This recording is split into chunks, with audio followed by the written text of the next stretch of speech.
Hey, Moline High School, welcome to your social emotional lesson for December 4th. We are going to continue with our lesson on self-regulation and decision making that we did a couple of weeks ago. So our agenda for today is first we're going to talk about some counseling updates. We're going to review our last lesson. Then we're going to talk about some self-regulation strategies and then our activity for today. So some updates are from the counseling department. Course requests will start for juniors over winter break. So the December 18th SEL lesson is going to give a lot more detailed information to the juniors. And that's course requests, meaning you get to request which courses you want to take for your next school year. Sophomores and freshmen, that will happen in January. Now, this message is for juniors and sophomores. Information about the Area Career Center classes at United Township is located in your Google Classrooms, and there is a Area Career Center course guide, a brochure, and a calendar. There's also going to be a field trip to the ACC on January 9th.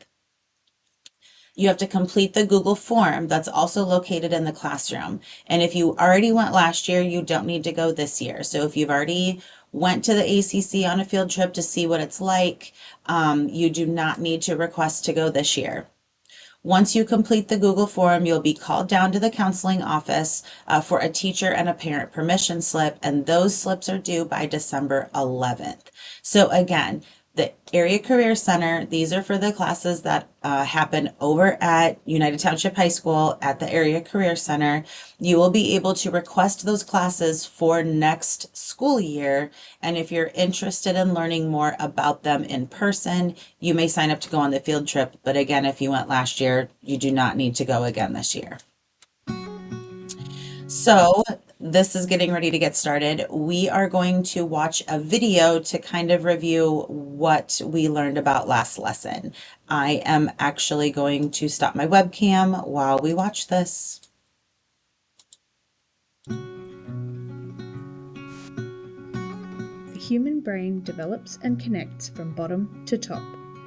During adolescence, two parts of the brain undergoing development are the amygdala and the prefrontal cortex.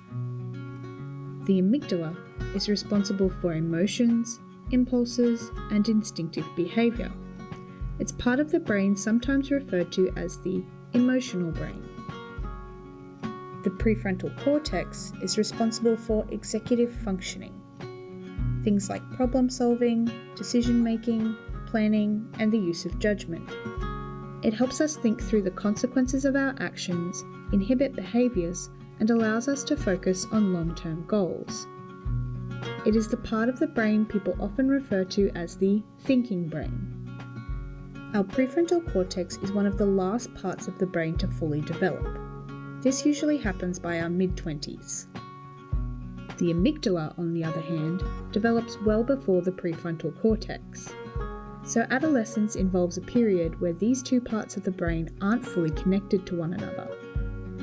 Because of this, a young person's decision-making and problem-solving abilities are more heavily driven by the amygdala, the emotional brain, rather than the prefrontal cortex, the thinking brain.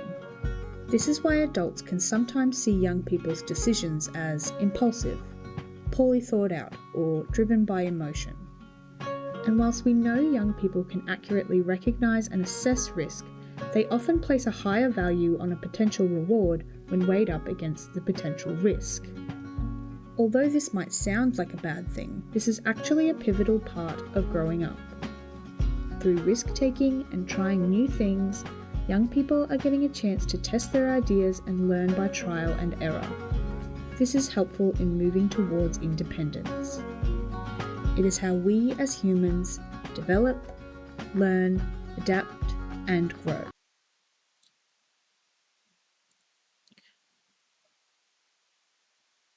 Okay, guys, so that was kind of an overview of what we talked about last time about the prefrontal cortex and the amygdala and the decision making and all that good stuff.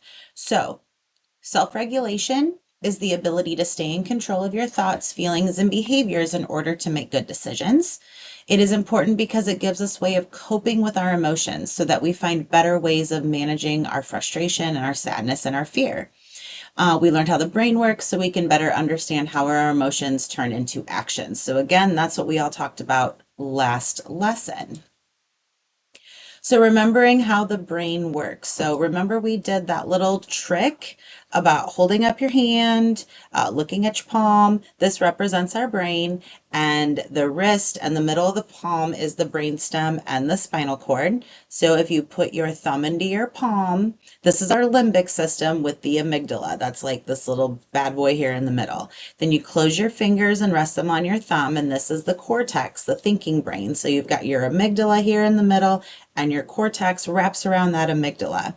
When the amygdala is in control, that your thumb on the inside of your hand, we say we have flipped our lid, because if we let our emotions take control of our thinking brain, excuse me, our cortex isn't in control and we flip our lid. And we call this being hijacked. So yeah, that's how we learned about it, and it's a cool little trick to help us remember what part of our brain we want to have in control. So try to remember these three things. You can maintain good control if you use the thinking part of your brain to override the panic button and the emotional part of your brain. To get control of your feelings and calm down, you need to stop and do something immediately, like breathing exercises, walk away from the situation, take some time to just not talk and relax. Think about how you are feeling and say the problem and how you feel. This makes the thinking part of our brain stronger and stronger so we can make good decisions, so we can feel like we are the ones that are in control. It takes a lot of practice, and sometimes even adults need to practice it. I know sometimes I need to practice it too. When I get upset or I get frustrated, I have to remember to rein it in, to not react right away, to sit and pause and get that thinking part of my brain going so that I don't overreact and say or do something that I might regret later. It is usually easier for adults. We've had a lot more time to practice, but again, it's a good reminder for all humans to remember to get control of that thinking brain. So again, just reviewing what decision making is again. And decision making is the process of making choices by identifying a decision, gathering information, and assessing alternative solutions. So